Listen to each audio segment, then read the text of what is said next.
اليوم جبت لكم أحسن أوكسيدون لتغطية الشيب تغطية كاملة.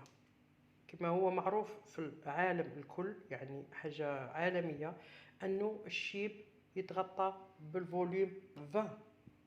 فوليوم 20 بأي ماركة كانت، يعني مش شرط تكون ماركة عالمية، ولا بأي ماركة محلية، أندريا دوتي، لوريات، ميس كلير، أي أي ماركة. المهم الفا فوليوم هو اللي يغطي الشيب تغطية كاملة.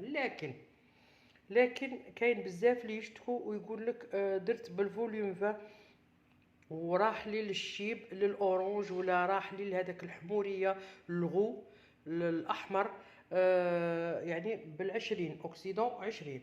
قالت لك راح لي للاحمر، هذاك الاحمر الناصع الغو.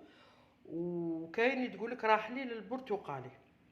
علاش؟ وشا هي الظاهره، وشا باغي شا هو الحل باش المهم شا هو الحل. يعني احنا ما نروحش نتناقشوا في هذا الموضوع. الشيب متعلق بالفان فوليوم اوتوماتيكمون، هذه ما تحاولش تفهمي عليه وكيفاه. كي عندك الشيب تصبغي بالفان فوليوم، تنسي ال 30 فوليوم، تنسيه كامل الفان فوليوم. دروك راح نعطيكم الحل باش ما يخرجولكمش الشيب رايح لكم للحموريه ولا الاورانج.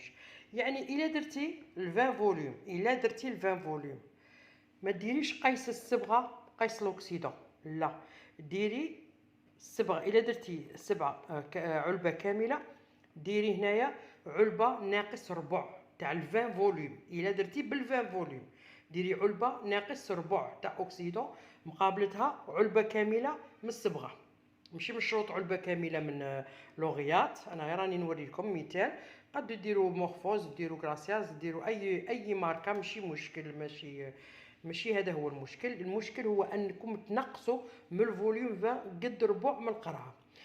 الى والحاجه المليحه، يعني الحاجه المليحه ديروا لوكسيدون 10.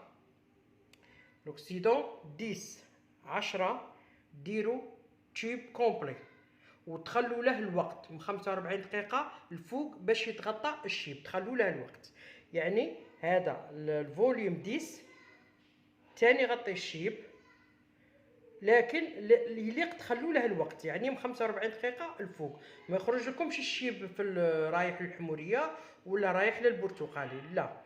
لكن الفان فوليوم قلت لكم لازم تنقصوا منه ربع، تخلوا له وقته 40 مينوت، 35 دقيقة، 40 دقيقة عادي، لكن تنقصوا ربع من التيوب.